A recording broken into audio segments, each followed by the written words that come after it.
Alhamdulillah,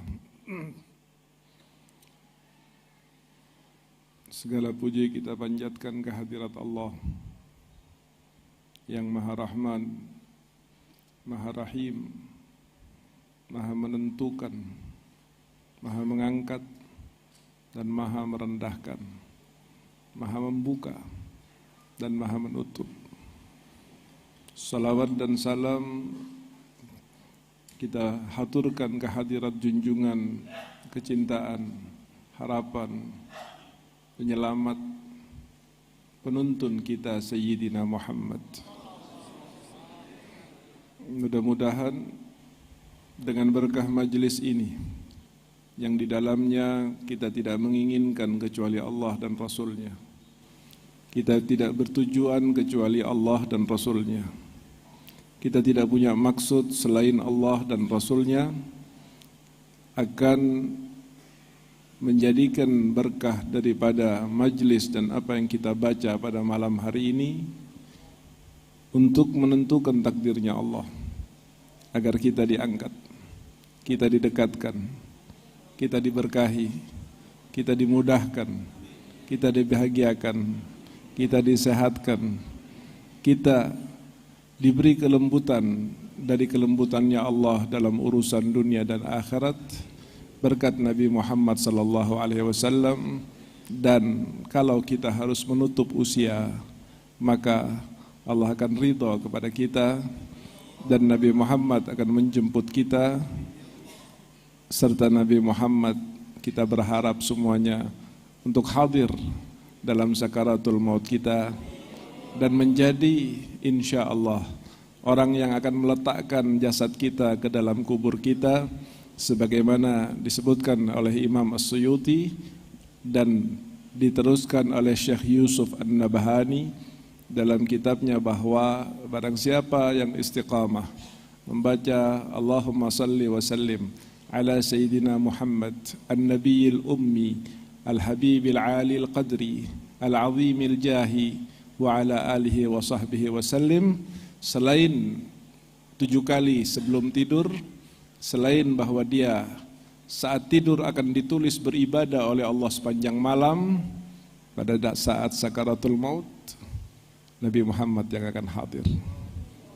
Bahkan Nabi Muhammad disebutkan al-hadahu, yang akan menurunkan ke liang lahat kita.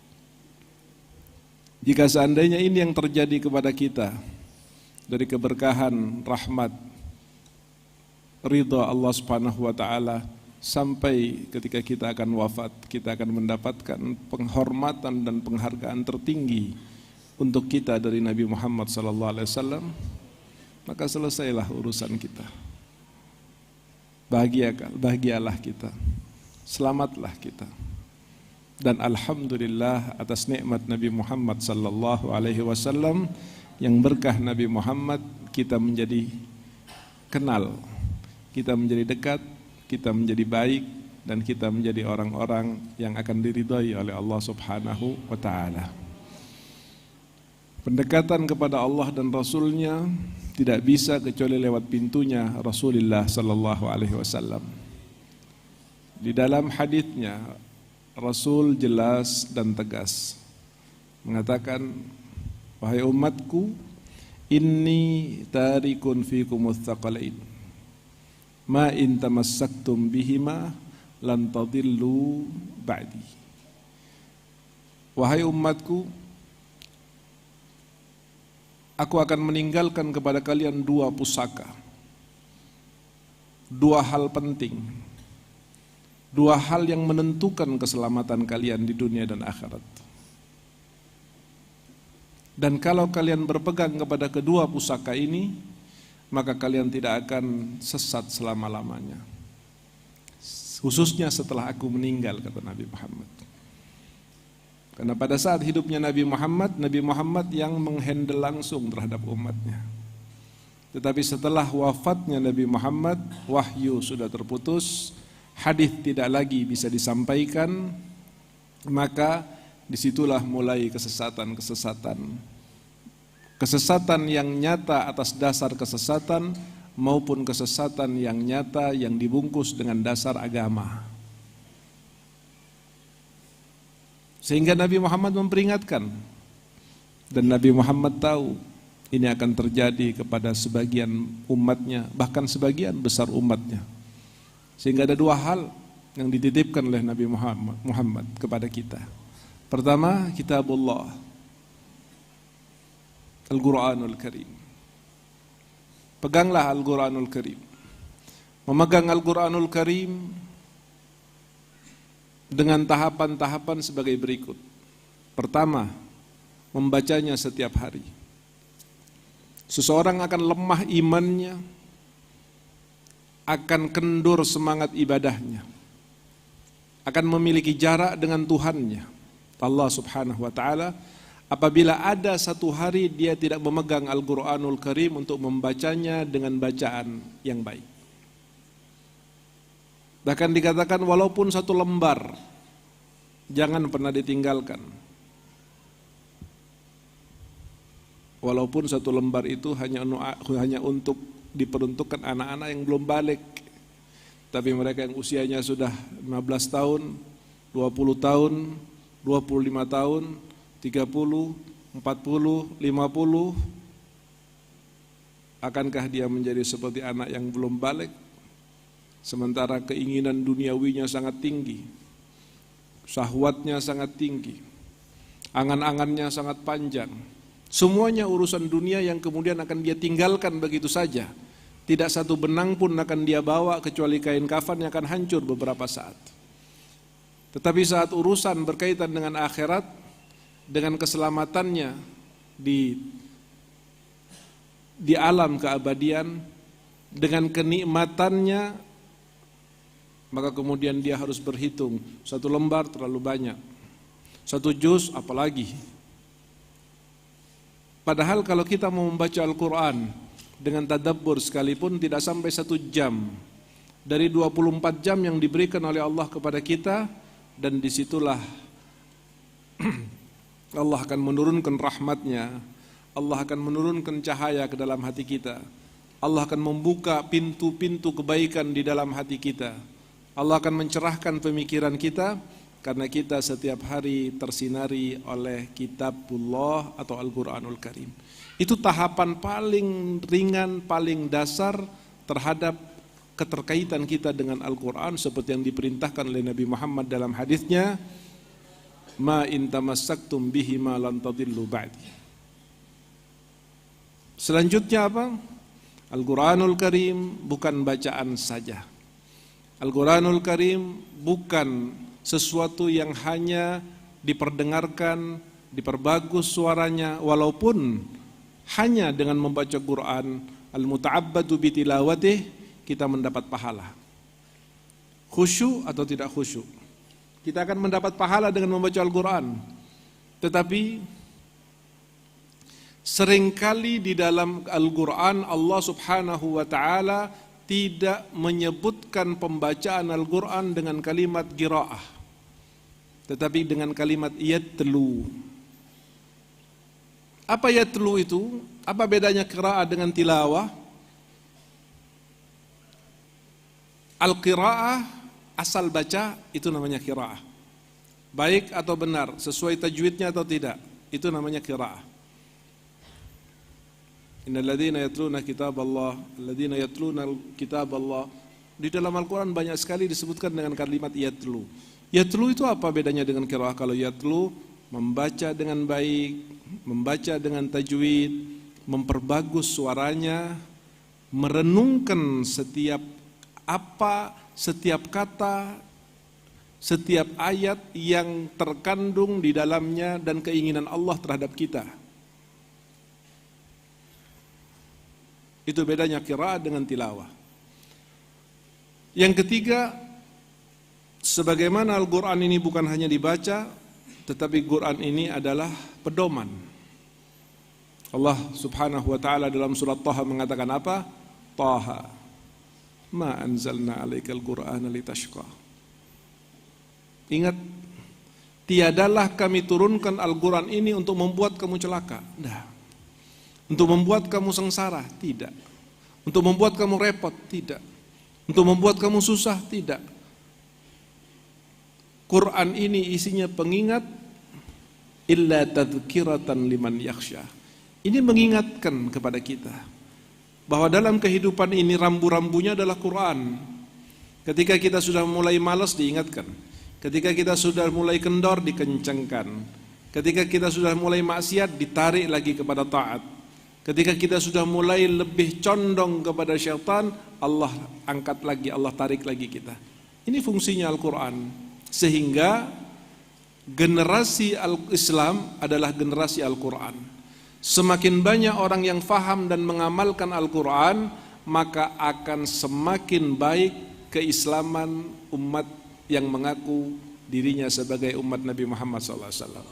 Semakin umat tidak paham terhadap Qurannya, jauh dari bacaan Qurannya, tidak lagi tadabbur, merenungkan ketika membaca Al-Quran, tidak lagi mengingat, menghayati dengan saat dia membaca Al-Quran dengan sebuah penghayatan, saya sedang diajak berbicara oleh Allah. Dalam hadis Nabi mengatakan, barang siapa yang ingin diajak berbicara oleh Allah, bacalah Quran.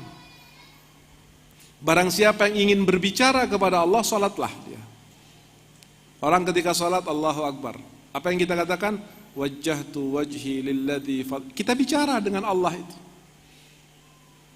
Tapi pada saat kita ingin diajak ngobrol oleh Allah, ingin diajak bicara oleh Allah, bagaimana caranya? Bacalah Al-Quran. Bukankah Allah Subhanahu wa ta'ala seringkali dalam Quran mengatakan ya ayyuhan nas? Siapa ya ayyuhan nas? Kita sebagai manusia. Wahai manusia, kita sebagai manusia. Berarti kita sedang diajak bicara oleh Allah. Lebih spesifik lagi Allah mengatakan ya ayyuhalladzina amanu. Allah Subhanahu wa ta'ala tidak sekalipun pernah dalam Quran mengatakan ya ayyuhalladzina aslamu, wahai orang-orang yang telah berislam, tidak. Tapi ketika Allah ingin menekankan sesuatu yang sangat agung, sangat baik, sangat menentukan kebaikan kita di dunia dan akhirat, Allah sering menyebutnya dengan ya ayyuhalladzina. Apa artinya ya ayyuhalladzina amanu, dan apa bedanya antara ya ayyuhalladzina amanu dengan ya ayyuhan nas? Ya ayyuhan nas itu untuk semua orang, tetapi ya ayyuhalladzina amanu untuk orang-orang yang percaya kepada Allah, beriman kepada Allah, beriman kepada Nabi Muhammad. Dan ketika Allah mengatakan ya ayyuhalladzina amanu, pahamilah satu rahasia yang sangat penting dalam kalimat ya ayyuhalladzina amanu. Apa itu? Iman kita yang dipanggil oleh Allah. Keimanan kita, inti daripada asyhadu an la ilaha illallah wa asyhadu anna muhammadar rasulullah itu di mulut, tetapi esensinya, rahasianya, saripatinya itu ada di hati kita. Saripati daripada asyhadu an la ilaha illallah wa asyhadu anna muhammadar rasulullah itu adalah raditu billahi rabba wa bil islami dina wa bi muhammadin nabiyya. Dalam hadis terkait dengan zikir ini, barang siapa yang setiap hari membaca 3 kali, pagi dan sore, raditu billahi rabba bil islami dina bi muhammadin nabiyya, raditu billahi rabba bil islami dina bi muhammadin nabiyya, raditu billahi rabba bil islami dina wa bi muhammadin nabiyya, 3 kali pagi, 3 kali dan sore, maka Allah Subhanahu wa ta'ala pertama akan menetapkan iman dan Islam dalam hatinya. Dan yang kedua, orang yang seperti ini insya Allah akan mati dalam keadaan husnul khatimah. Dan yang ketiga, ketika dia menerima perintah-perintah Allah akan diberi kekuatan untuk mengamalkan, untuk mengerjakan dengan, ini yang lebih penting lagi, dengan ridha dan cinta. Barang siapa yang saat ini ketika mengerjakan ibadah-ibadah perintah-perintah Allah, baik yang ada dalam Quran maupun dalam hadis, merasa berat, salat berat, tahajud berat, berkata jujur berat, ikhlas berat, maka perbanyaklah membaca, mengulang-ulangi raditu billahi rabba wa bil islami dina wa bi muhammadin nabiyya. Dalam riwayat yang lain wa bi muhammadin nabiyyan wa rasula. Inti daripada keimanan itu adalah keridhaan kita, kepasrahan kita, ketenangan kita, kenyamanan kita dalam bertuhan kepada Allah dan memiliki petunjuk pemberi petunjuk yaitu Nabi Muhammad sallallahu alaihi wasallam. Setelah itu, setelah kita memahami isinya Al-Quran, yang selanjutnya yang keempat adalah mengamalkan Al-Quran.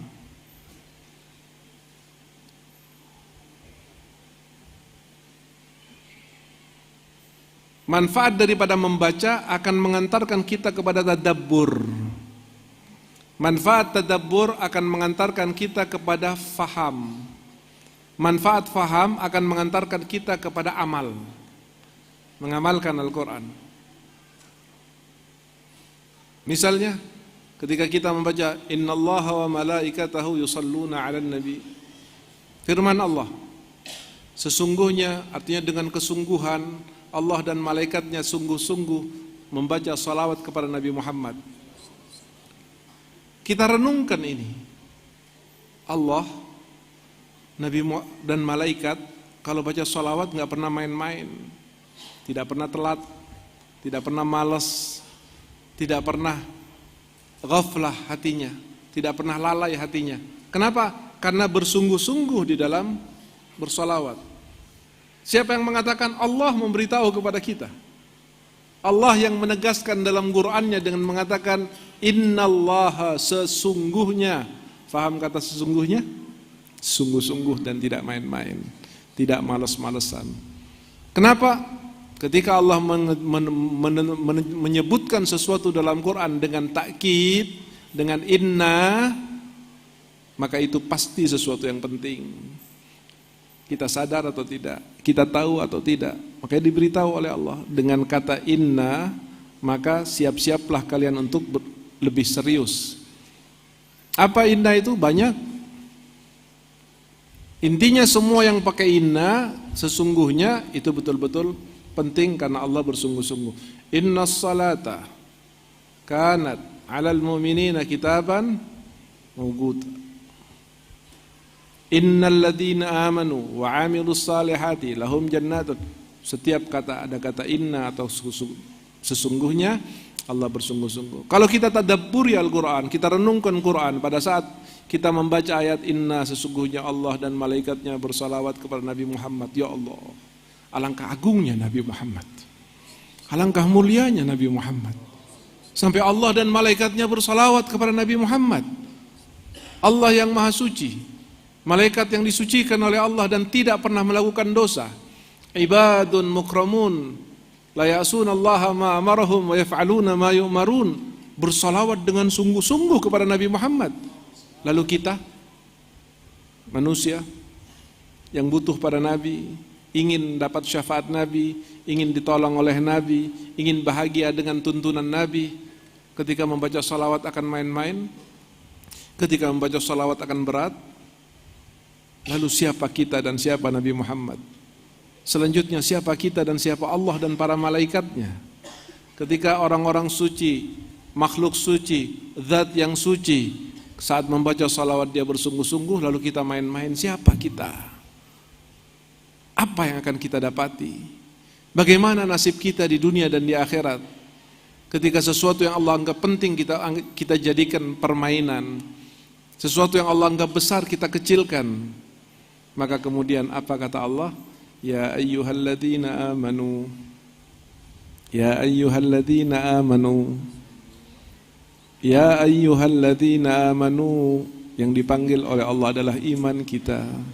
Wahai iman yang ada dalam hati setiap hamba Allah yang mengucapkan la ilaha illallah Muhammadar Rasulullah, yang yakin kepada malaikat, yakin kepada kitab, yakin kepada akhirat, yakin kepada qada dan qadar, tahu ada kabar neraka, tahu ada kabar sorga, tahu ada kabar laknat, tahu ada kabar rahmat, mengetahui banyak hal dan memiliki harapan banyak dan takut terhadap banyak hal serta meminta perlindungan kepada Allah.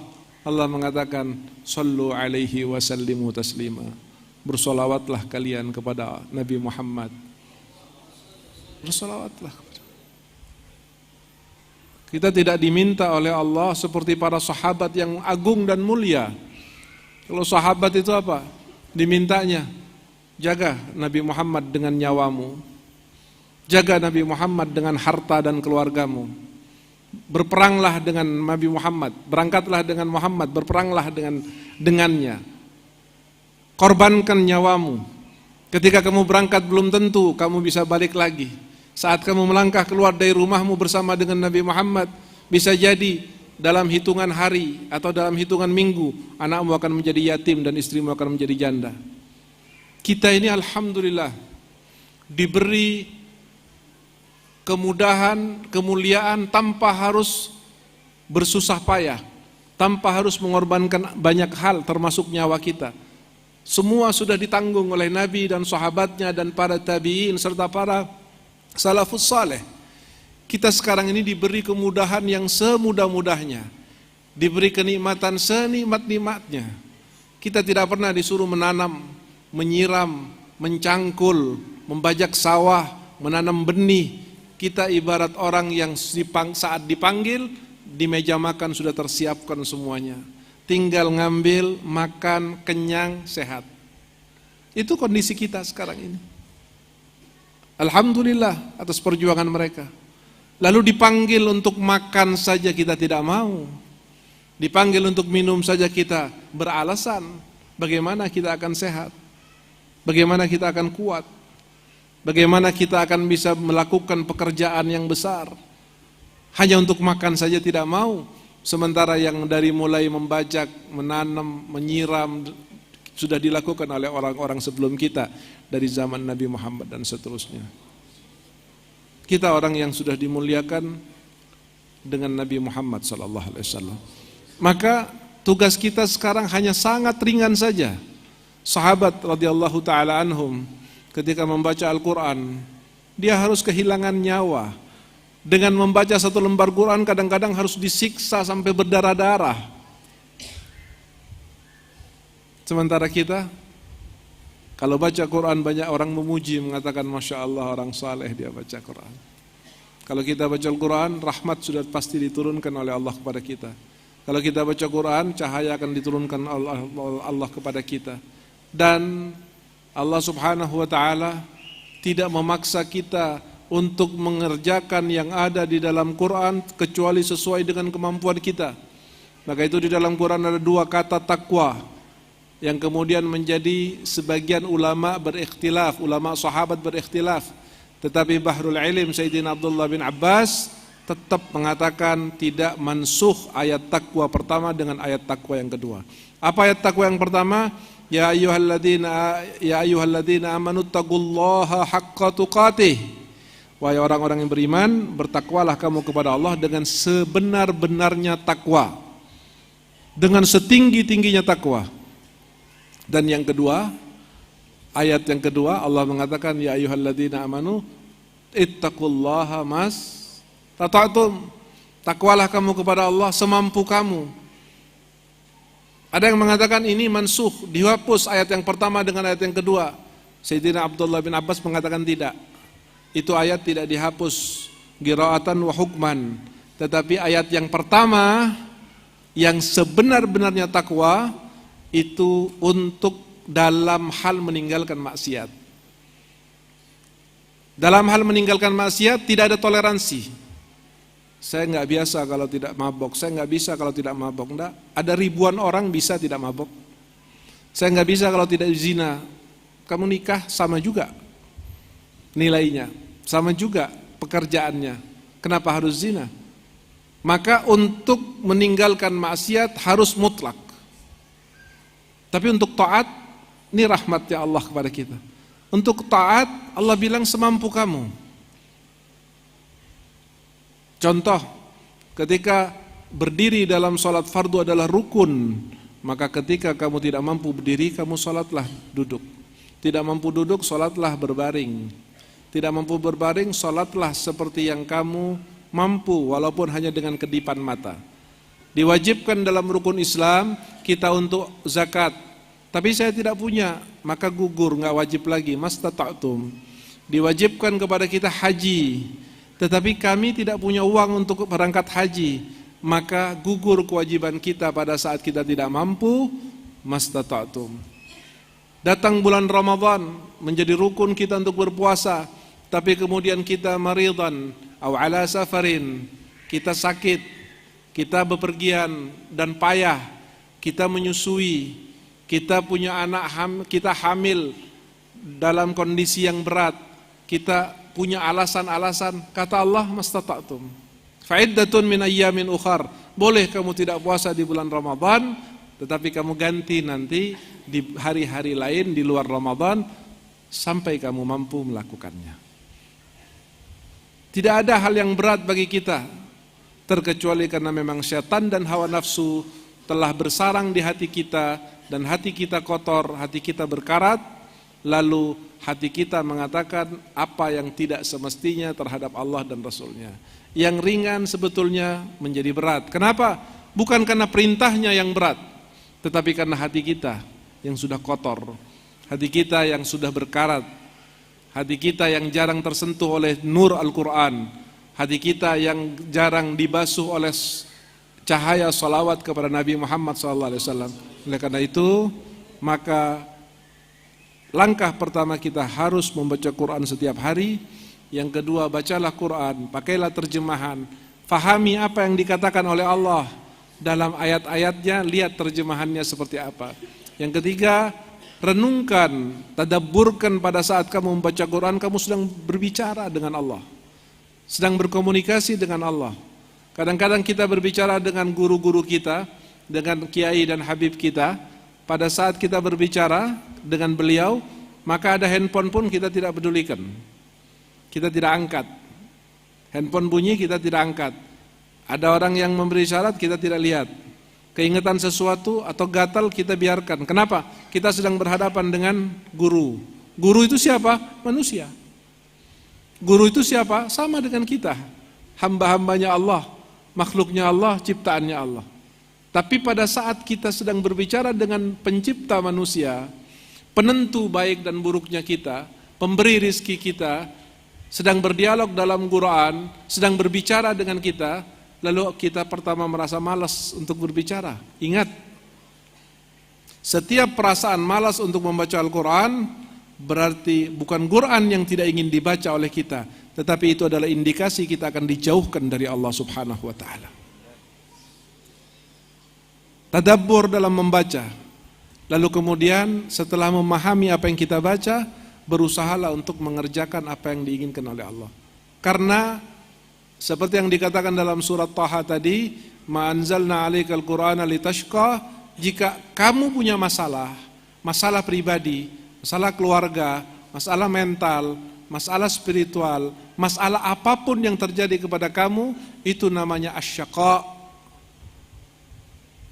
Dan Quran diturunkan oleh Allah bukan untuk syakawah, bahkan untuk menghilangkan syakawah, menghilangkan permasalahan kehidupan kita, dan itu jaminan dari Allah Subhanahu wa ta'ala. Sehingga Allah mengatakan tadhkiratan liman yakhsha, sebagai peringatan bagi orang-orang yang takut kepada Allah. Mudah-mudahan Allah menjadikan kita min ahlil Quran tahiran wa batinah, dan kita diberi berkah oleh Allah dengan Al-Quranul Karim. Itu pusaka Nabi Muhammad yang pertama. Yang kedua apa? Sunnati, sunnahku.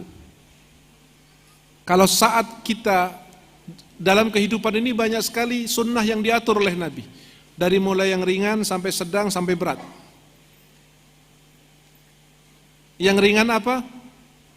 Seperti mau minum baca bismillah, mau makan baca bismillah, mau masuk kamar mandi mendahulukan kaki kiri, memakai songkok, memakai penutup kepala, kalau laki songkok, kalau perempuan kerudung. Keluar dari kamar mandi mendahulukan kaki kanan. Saat masuk kamar mandi kita baca Allahumma inni a'udzubika minal khubuthi wal khaba'ith. Saat keluar dari kamar mandi dan kita sudah berwudu di dalamnya misalnya, maka kita keluar membaca Ghufranakallahumma alladzi adhaba 'annil adha wa 'afani. Angkat tangannya setinggi-tingginya kalau kita sudah wudu, kemudian bacalah doa asyhadu an la ilaha illallah wahdahu la syarikalah wa asyhadu anna Muhammadan abduhu wa rasuluh. Allahumma ij'alni minat tawwabin waj'alni minal mutatahhirin waj'alni min ibadikas salihin. Pada saat itu, pada saat kita membaca ini, maka seluruh pintu sorga akan memanggil kita dan mengatakan, wahai fulan, kamu masuklah kepada kami dari 7 pintu, dari 8 pintu yang kamu suka. Apalagi setelah kita selesai doa itu, langsung kita sholat 2 rakaat sunnatul wudu. Pada saat Nabi Isra dan Mi'raj, Nabi ketika masuk ke sorga, Nabi dengar suara sandal, suara langkah sandal. Nabi bertanya, wahai Jibril, itu ada suara sandal, suara siapa itu? Ada pada orang di dalam sorga? Kata malaikat Jibril, enggak ada. Itu suara sandalnya Bilal bin Rabah. Sahabatmu masih hidup sekarang di Makkah, di Madinah. Di Makkah masih hidup dia. Namanya Bilal bin Rabah. Orangnya hitam, tidak menarik, bekas budak. Tapi langkah sandalnya sudah ada di sorga. Ketika Nabi datang, Nabi kembali ke Makkah, Nabi tanya kepada Bilal, apa yang kamu kerjakan wahai Bilal? Bilal diberi ilham oleh Allah untuk menjawab. Dia mengatakan, ya Rasulullah, saya ini tidak batal wudu kecuali langsung wudu. Jadi saya terus punya wudu. Begitu saya batal, saya wudu. Selesai saya wudu, saya sholat 2 rakaat sunnatul wudu. Dan dari amalan yang ringan itu, saat dia masih hidup di dunia, sorga sudah merindukannya. Bahkan suara sandalnya sudah terdengar di sorga. Artinya apa? Bahwa adalah sebuah kepastian Sayyidina Bilal bin Rabah akan masuk ke dalam sorganya Allah subhanahu wa ta'ala. Di antaranya karena apa? Karena mengamalkan sunnah. Sunnah Nabi sangat banyak sekali. Tidak ada satu lini kehidupan kita terkecuali di situ ada nilai sunnah Nabi Muhammad SAW. Oleh karena itu diatur oleh Allah lewat Nabi Muhammad agar kamu menjadi lebih dekat kepada kebaikan, lebih selamat terhadap mara bahaya dan dosa, dan kamu akan menjadi orang-orang yang bahagia. Ketika di dunia kita bersama dengan sunnah Nabi, maka bisa dipastikan saat di akhirat kita akan bersama dengan Nabi Muhammadnya. Salah satu sunnah Nabi Muhammad juga dari sekian ratus ribu sunnah Nabi adalah memperbanyak membaca salawat kepada Rasulullah sallallahu alaihi wasallam. Ketika ayat salawat turun, innallaha ya ayyuhalladzina amanu sallu alaihi wasallimu taslima. Sahabat pada bingung, bersolawatlah kepada Nabi Muhammad. Akhirnya satu orang bertanya, kaifa nusalli alaika ya Rasulullah? Kalau kami mau bersolawat kepadamu bagaimana ya Rasulullah? Biar kayak Allah dan malaikatnya, kami bagaimana caranya bersolawat kepadamu? Kata Nabi, qulu Allahumma salli ala Muhammad wa ali Muhammad. Ucapkan, katakan, sebutkan, bacalah untuk bersalawat Allahumma salli ala Muhammad wa ali Muhammad. Ya Allah, limpahkan salawat kepada Muhammad dan keluarga Muhammad. Siapa keluarga Muhammad itu? Keluarga Muhammad itu Bani Hashim, Bani Muttalib dan cucunya Rasulullah sallallahu alaihi wasallam yang sudah wafat, yang masih hidup, yang akan lahir sampai hari kiamat. Kenapa kok harus ada keluarga Nabi Muhammad? Tanyakan kepada Allah, ya Rabb, kenapa kamu memerintahkan membaca salawat? Kenapa kita harus mencintai keturunan Nabi Muhammad? Tanyakan kepada Allah, kenapa Nabi Muhammad tidak boleh ngambil ongkos dalam berdakwah?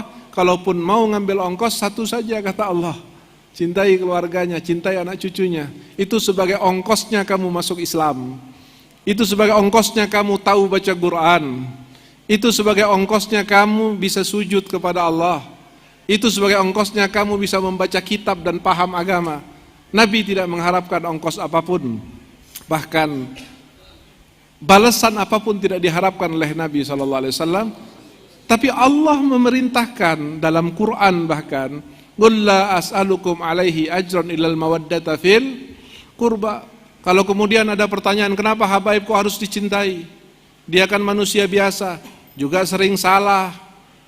Tanyakan kepada Allah, ya Rabb, wahai Tuhan kami, kenapa kau perintahkan kami untuk mencintai keluarga Nabi Muhammad?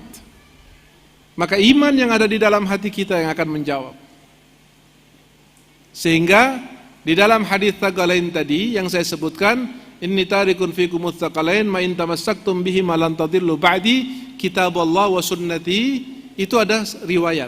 Tapi riwayat yang lain, riwayat yang lebih sahih, riwayat yang lebih banyak, dua pusaka itu Pertama adalah kitabnya Allah yaitu Quran, yang kedua adalah ahla baiti, itrati ahla baiti, keturunanku, kata Nabi Muhammad.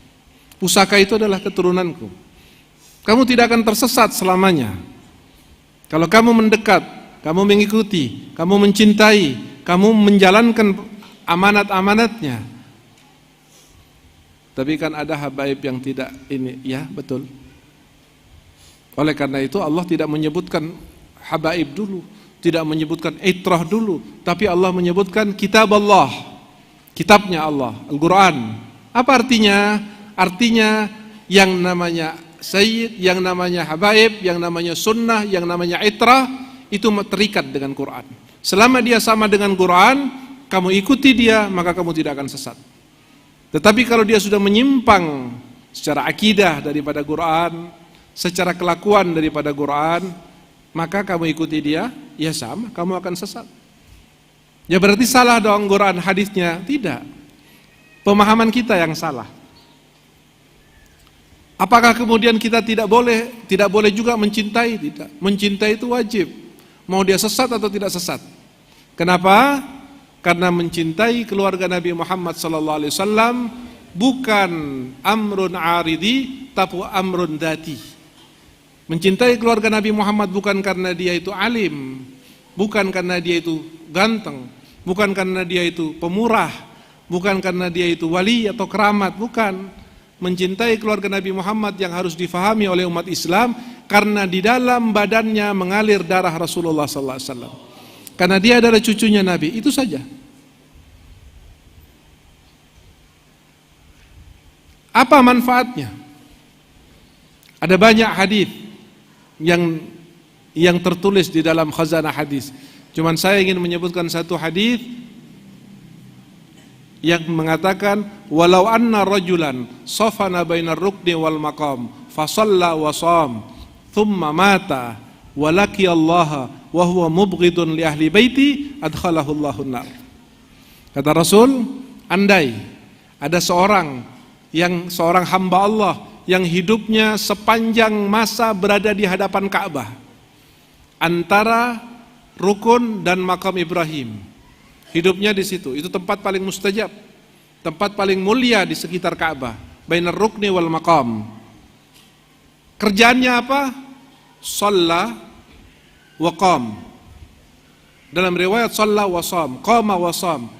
Dia setiap hari tidak punya kegiatan lain, tidak berdagang, tidak bersawah, tidak.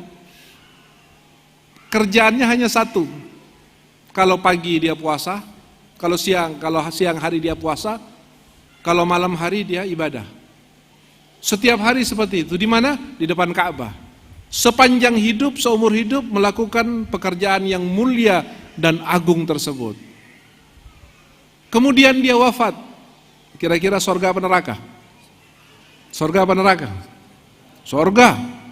Sepanjang hidupnya ibadah di depan Ka'bah. Thumma mata. Kemudian dia mati. Walaqiyallaha, dan berjumpa dengan Allah. Terus Allah melihat di dalam hati orang yang sepanjang hidupnya di depan Ka'bah, puasa, ibadah, salat, sujud, baca Quran, zikir, ternyata di dalam hatinya ada kebencian kepada ahli baiti, keluargaku, kata Nabi. Apa yang dikerjakan oleh Allah? Adkhalahu Allahun nar. Tidak dilihat lagi ibadahnya oleh Allah, tidak dilihat lagi ilmunya oleh Allah, tidak dilihat lagi sujudnya oleh Allah. Yang dilihat oleh Allah hatinya. Sebab Allah dalam Quran juga mengatakan, yauma la yanfa'u malun wala banun illa man atallaha biqalbin. Tidak ada manfaatnya lagi sesuatu nanti ketika kamu berhadapan dengan Allah di yaumil qiyamah terkecuali hati yang baik. Dan Nabi SAW memastikan bahwa siapapun orangnya, bagaimanapun amalnya, ketika di dalam hatinya ada kebencian kepada keluarga Nabi, maka itu adalah qalbun sakim, hati yang sakit, hati yang kotor, hati yang akan ditolak oleh Allah Subhanahu wa taala bagi orang yang memilikinya untuk masuk surganya Allah Subhanahu wa taala. Maka alhamdulillah, seperti majelis yang kita hadiri istiqomahi setiap malam Selasa ini, majelis yang bersambung sanadnya keberkahannya, cahayanya kepada keluarga Rasul sallallahu alaihi wasallam. Dari keluarga Rasul kepada ayahnya yang juga orang soleh, orang alim, orang wali, terus bersambung sampai kepada Sayyidina Muhammad sallallahu alaihi wasallam. Maka saya hakul yakin, saya sangat yakin bahwa yang hadir pada malam hari ini adalah orang-orang yang bukan hanya mulia tetapi dimuliakan oleh Allah Subhanahu wa taala. Habib punya dalil? Ada. Habib yakin? Ya. Ada dalilnya? Ada. Dalilnya dua. Yang pertama, kalian, kita semua ini sudah disebut oleh Allah namanya satu persatu. Dan sudah dibanggakan kepada jutaan malaikat yang ada di sisi Allah Subhanahu wa taala. Lalu siapa yang lebih mulia dari nama seorang yang disebut oleh Allah di hadapan para malaikat? Ada yang lebih mulia dari itu? Belum tentu presiden saat ini disebut namanya oleh Allah. Belum tentu menteri saat ini disebut namanya oleh Allah. Belum tentu orang terkaya di dunia, 10 yang terkaya, 100 yang terkaya disebut namanya oleh Allah. Belum tentu. Ukuran kemuliaan kita adalah kemuliaannya Allah. Kalau Allah mengatakan mulia, maka itulah kemuliaan yang harus kita cari.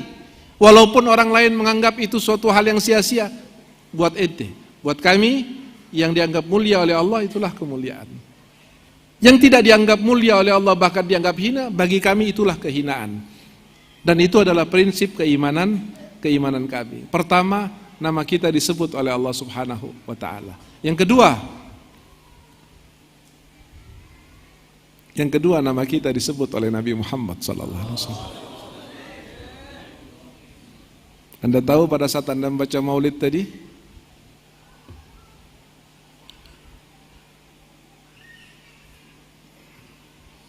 pada saat Anda membaca Maulid tadi Anda mengatakan Assalamu alayka ayyuhan nabiyyu wa rahmatullahi wabarakatuh, atau Assalamu alayka ya Rasulullah. Apa yang didapati oleh orang yang membaca salam kepada Nabi?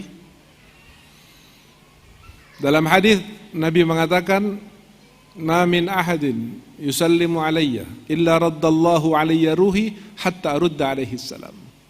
Tidak seorang pun, artinya siapapun, mau Anda ulama, mau Anda orang awam, mau Anda pejabat, mau Anda tukang parkir, mau Anda pengangguran, mau Anda apapun saja, selama Anda mulut dan hatinya mengucapkan Assalamu alayka ya Rasulullah, Assalamu alayka ayuhan nabiyyu wa rahmatullahi wabarakatuh, Assalamu alayka ya sayyidi ya Muhammad, misalnya, siapapun Anda, itu akan memiliki dampak yang sangat dahsyat sekali. Apa dampaknya? Salam Anda akan dapat mengembalikan rohnya Nabi Muhammad ke dalam jasadnya. Kata Nabi, raddallahu alayya ruhi. Jasad, roh yang sudah terpisah ini akan dimasukkan lagi. Buat apa ya Rasulullah Allah memasukkan roh? Ada penjelasannya? Ada, kata Nabi. Apa penjelasannya? Li'arudda alaihi salam.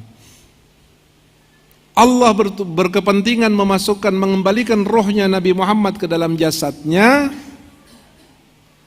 agar Nabi Muhammad bisa mengucap, membalas, menyebut salam kepada orang yang telah membaca salam kepada Rasulullah. Sallu ala nabiyyikum Muhammad. Setelah dua hal yang mulia ini, ada yang lebih mulia dari kita. Ada yang lebih agung dari pekerjaan yang kita kerjakan ini. Ada kedudukan yang lebih kita harapkan daripada kita disebut oleh Allah dengan ridhanya di hadapan para malaikat dan kebanggaannya, lalu kita dibalas salam oleh manusia yang jika dia menangis Allah bereaksi, jika dia berdoa Allah akan mengabulkan, jika dia meminta Allah akan memberikan, jika dia sedih Allah akan berikan apapun agar dia tidak sedih. Dan Allah tegaskan itu di dalam surat Ad-Duha, wala saufa yu'tika rabbuka fatarda. Lalu apa kaitannya rabbuka fatarda dengan kita? Kita umatnya Nabi Muhammad yang diperjuangkan oleh Nabi, yang didoakan oleh Nabi, ditangisi oleh Nabi. Nabi berdarah karena kita. Nabi berperang harus membunuh atau dibunuh karena kita. Nabi diusir karena kita. Nabi dipercaya menjadi didustakan karena kita. Semua karena kita. Lalu orang yang diperjuangkan oleh Nabi, tiba-tiba dia dengan hatinya, dengan mulutnya membaca salam kepada Rasulullah. Assalamualaikum ayuhan nabiyyu wa rahmatullahi wabarakatuh. Tidakkah Nabi akan bereaksi? Akankah Nabi diam? Akankah Nabi tidak peduli? Sementara Nabi sepanjang hidupnya memperjuangkan kita semua ini. Lalu orang yang diperjuangkannya tiba-tiba ingin kembali kepada Nabi, rindu kepada Nabi, cinta kepada Nabi, ingin mendekat kepada Nabi, merasa bersalah dan mengungkapkannya lewat salam kepada Nabi Muhammad SAW. Betapa bahagianya hati Nabi, betapa senangnya Nabi, betapa inginnya Nabi mungkin memeluk kita. Ingin Nabi mungkin memeluk kita. Apalagi kita saat menangis membaca salam kepada Rasulullah. Saya yakin Nabi Muhammad ingin hadir lalu memeluk kita, mengatakan sudahlah jangan menangis. Kenapa saya katakan demikian? Karena pernah dalam hadithul jidhi' Nabi Muhammad SAW satu waktu lagi khutbah, lagi ceramah, lagi menjelaskan tentang agama, tiba-tiba masjid digemparkan oleh suara rintihan. Rintihan yang sangat memilukan. Rintihan seakan-akan rintihan bayi yang ditinggal oleh ibunya. Maka sahabat menjadi gempar di dalam masjid. Suara rintihan apa ini? Ternyata saudara yang dirahmati oleh Allah, sebelum rintihan itu terdengar, Nabi Muhammad SAW ketika menyampaikan pesan agama, menyampaikan wahyu Allah, bersandar, berpegang, bertumpu kepada salah satu pohon kurma yang sudah mati, pohon kurma yang sudah ditebang, pohon kurma yang tidak lagi hidup, pohon kurma yang dijadikan sebagai salah satu tiang masjid di sisi masjid, dan itu dijadikan tempat oleh Nabi Muhammad ketika menyampaikan wahyu Allah dan pesan-pesan agama. Sahabat mengetahui bahwa Nabi butuh kepada mimbar, lalu dibuatkan mimbar oleh sahabat. Dibuatkan mimbar agar Nabi bisa lebih nyaman di mimbar tersebut. Selesailah mimbar baru dibuatkan, diletakkan di masjid. Lalu kemudian Nabi Muhammad pertama kali menyampaikan pesan-pesan agama di mimbar barunya, baru beberapa kalimat diungkapkan oleh Nabi Muhammad, tiba-tiba masjid digemparkan oleh suara rintihan. Sahabat tidak tahu dari mana rintihannya, Nabi Muhammad tahu. Sahabat tidak faham suara apa ini, Nabi Muhammad sangat faham.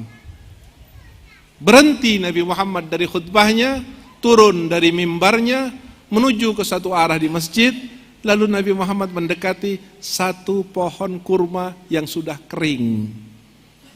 Apa yang dilakukan oleh Nabi SAW? Dipeluk pohon kurma tersebut. Dipeluk oleh Nabi seperti seorang ibu memeluk anaknya. Apa yang terjadi kemudian? Suara rintihan hilang. Suara rintihan hilang. Ternyata yang merintih adalah pohon kurma. Yang merintih adalah pohon kurma yang pernah dijadikan mimbar oleh Nabi, lalu ditinggalkan. Bukan ditinggalkan begitu saja, masih ada dalam masjid, masih ada di sekitar Nabi. Tapi karena tidak lagi diinjak oleh Nabi, tidak lagi dipegang oleh Nabi, pohon kurma merasa sakit, merasa sedih yang luar biasa ketika ditinggalkan oleh Nabi Muhammad SAW.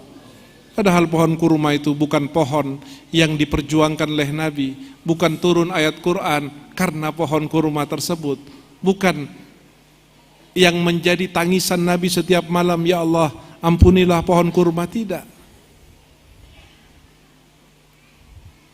Pohon Nabi mau turun, mau memeluk, mau berbicara. Pohon kurma tahu cinta kepada Nabi, tahu rindu kepada Nabi, tidak rela ditinggal oleh Nabi, tidak mau berjauhan dengan Nabi. Pohon, saudara, tidak punya roh, tidak punya pikiran, tidak punya rasa, tapi dia kenal dengan Nabi Muhammad.